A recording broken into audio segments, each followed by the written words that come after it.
Hello everyone, this side Mohit senior. Welcome back to our YouTube channel. बच्चे जो बच्चे हैं बिहार आयुष काउंसलिंग के अंदर पार्टिसिपेट करना चाहते हैं तो उन बच्चों का जो शेड्यूल है, रजिस्ट्रेशन का जो प्रोसेस है वो ऑलरेडी आउट हो चुका है। क्या रहेगा रजिस्ट्रेशन का प्रोसेस, कब से आपकी जो काउंसलिंग स्टार्ट होगी, सब कुछ जानेंगे इस वीडियो के अंदर। लेकिन उससे पहले एक छोटी सी रिक्वेस्ट है कि अगर आप चैनल पर नए हैं तो चैनल को सब्सक्राइब करके जरूर रख लो, ताकि आने वाली सारी की सारी अपडेट्स आपका भाई आप तक इजीली पहुंचा सके।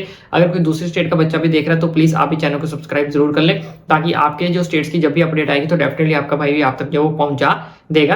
तो आज की वीडियो के अंदर हम बात करने वाले बिहार आयुष काउंसलिंग को लेकर। तो बिहार आयुष काउंसलिंग की क्या रहेगा शेड्यूल, सब कुछ मैं आपको फटाफट जो बता देता हूं। तो बच्चों, जैसे आप गूगल के ऊपर बिहार आयुष काउंसलिंग ऐसे सर्च करो, सर्च करने के बाद इस तरह से आपके इंटरफेस आपके सामने ओपन होगा। ओपन होने के बाद यहाँ पे सबसे पहले नंबर वाली ऑफिशियल वेबसाइट आपके सामने जो है वो इनकी ऑफिशियल वेबसाइट है। तो जैसे आप इसके ऊपर क्लिक करोगे, क्लिक करने के बाद इस तरह का इंटरफेस आपके सामने यहाँ पे ओपन हो जाएगा।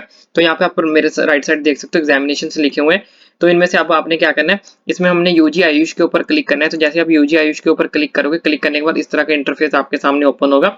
तो यहाँ पे आप देख सकते हो दो बड़े इंपॉर्टेंट नोटिस जो हमारे सामने आए हैं, जिनको आयुष काउंसलिंग को लेकर बीएमएस, बीएचएमएस, बीयूएमएस काउंसलिंग जो बच्चे करवाना चाहते हैं बिहार के अंदर, चाहे वो गवर्नमेंट है, मेडिकल है, प्राइवेट है, वो सब कुछ इन्हीं बेसिस के ऊपर आपकी जो एडमिशन होगी बिहार के अंदर। तो जैसे ही मैं इस नोटिस के ऊपर क्लिक करता हूँ तो यहाँ पे पहले नोटिस हमारे पास ये वाला आया, इसके बाद एक और नोटिस आया। तो दोनों नोटिस में आपको जो वो अच्छे से समझा देता हूं कि दोनों नोटिस में एक्चुअल में आया क्या है। तो बच्चे ये है ऑफिशियल नोटिस, जो मैं अभी आपको थोड़ा सा जूम करके अच्छे से पहले समझा देता हूं। तो यहाँ पे देख सकते हो इस नोटिस को 31 यानी कि 31 तारीख को जो वो रिलीज किया गया था। और ये किसके लिए होने वाला है, ये मैंने आपको ऑलरेडी बता दिया, बीएमएस, बीएचएमएस, बीयूएमएस के लिए जो है वो होने वाला है। तो जो भी बच्चे government, private Ayush counselling Bihar के अंदर करवाना चाहते हैं तो उनको ये काउंसलिंग जो है वो करनी पड़ेगी, इसके अंदर जो पार्टिसिपेट करना पड़ेगा। तो इसमें ये सारी की सारी जो एलिजिबिलिटी क्राइटेरिया वगैरह लिखा हुआ है, प्रोसीजर लिखा हो, तो अगर आप इसको पढ़ना चाहते हो तो आप यहाँ पे पढ़ सकते हो। तो ये वाला पॉइंट आपके लिए हाईलाइट कर देता हूँ, ये वाला पॉइंट आपके लिए इंपॉर्टेंट होने वाला है। उसके अलावा यहाँ पे स्टेप रजिस्ट्रेशन के बारे में बताया कि स्टेप 1 में रजिस्ट्रेशन कैसे होगी, स्टेप 2 में कैसे होगी, स्टेप 3 में कैसे होगी, स्टेप 4 में होगी, स्टेप 5 में कैसे होगी।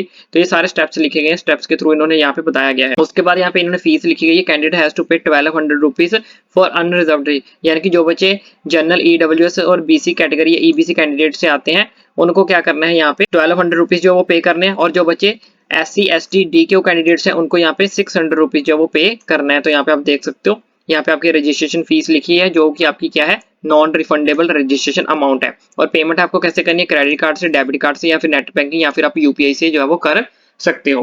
क्रेडिट कार्ड से कम ही बच्चों ऑप्शन चूज किया करो, ज्यादा डेबिट कार्ड, नेट बैंकिंग या यूपीआई को जो है वो चूज किया करो, ठीक है। उसके बाद यहाँ पे नेक्स्ट आप देख सकते हो, यहाँ पे कुछ एक नोट लिखा हुआ है। तो यहाँ पे कुछ स्टेप्स लिखे हुए हैं। डाउनलोडिंग आफ्टर पेमेंट, आपको जो पेमेंट करने के बाद आपको अपने सारे के सारे डॉक्यूमेंट जो वो डाउनलोड कर लेने हैं। उसके बाद यहाँ पे नेक्स्ट मैं आपको बता देता हूँ, ये कुछ प्रोसीजर्स लिखे हुए हैं, अगर आप पढ़ना चाहते हो तो इनको पढ़ भी सकते हो। तो यहाँ पे आपके सारे के सारे डॉक्यूमेंट्स लिखे हुए हैं, जो आपके डॉक्यूमेंट्स आपकी काउंसलिंग के अंदर जो लगने हैं बिहार के अंदर। तो ये सारे के सारे डॉक्यूमेंट्स जो वो आपके पास होने चाहिए। तो यहाँ पे पढ़ सकते हो आप कौन कौन से डॉक्यूमेंट है। ओरिजिनल एडमिट कार्ड आपके पास नीट का होना चाहिए, स्कोर कार्ड आपके पास होना चाहिए, पासिंग सर्टिफिकेट, मार्कशीट, एडमिट को मैट्रिक इवेल्युएंट एग्जाम, इसी तरह से passing certificate, marksheet, admit card of class 12th का। उसके बाद रेजिडेंशियल सर्टिफिकेट आपके पास होना चाहिए, कास्ट सर्टिफिकेट आपके पास होना चाहिए।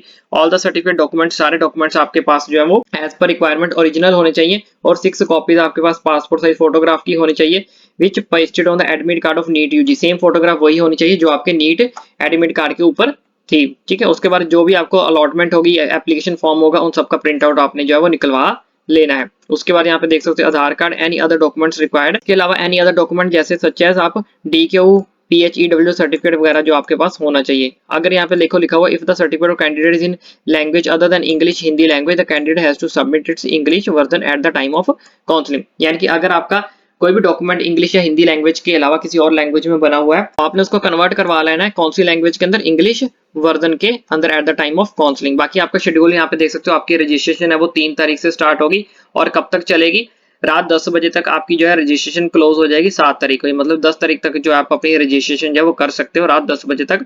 उसके बाद जो आपका पेमेंट का टाइम रहेगा वो 7 तारीख को रात 11:59 PM तक जो है वो आप पेमेंट जो है वो कर सकते हो यहाँ पे। उसके बाद नेक्स्ट आपका अगर कोई फॉर्म के अंदर गलती हो जाती है, या फिर अगर आप अपने फॉर्म के अंदर कुछ एडिट करना चाहते हो, कुछ मॉडिफाई करना चाहते हो, कुछ ठीक करना चाहते हो, तो उसके लिए आपको 8 तारीख का जो टाइम दिया जाएगा। यानी कि 8 तारीख को आप अपने फॉर्म को जो है वो एप्लीकेशन फॉर्म को क्या कर सकते हो, एडिट कर सकते हो। उसके बाद यहाँ पे आपकी जो पब्लिकेशन रैंक लिस्ट या मेरिट लिस्ट है वो आपकी 9 तारीख को यहाँ पे पब्लिश हो जाएगी। उसके बाद proposed date of choice filling and counselling programme, आगे का जो चॉइस फिलिंग आपकी कब होगी वो अभी यहाँ पे मेंशन नहीं की गई है, इन्होंने बोला टू बी पब्लिश लेटर। अभी सिर्फ इन्होंने रजिस्ट्रेशन करने का बोला है, तो आपको सिर्फ अपनी रजिस्ट्रेशन जो वो करके छोड़ देना है।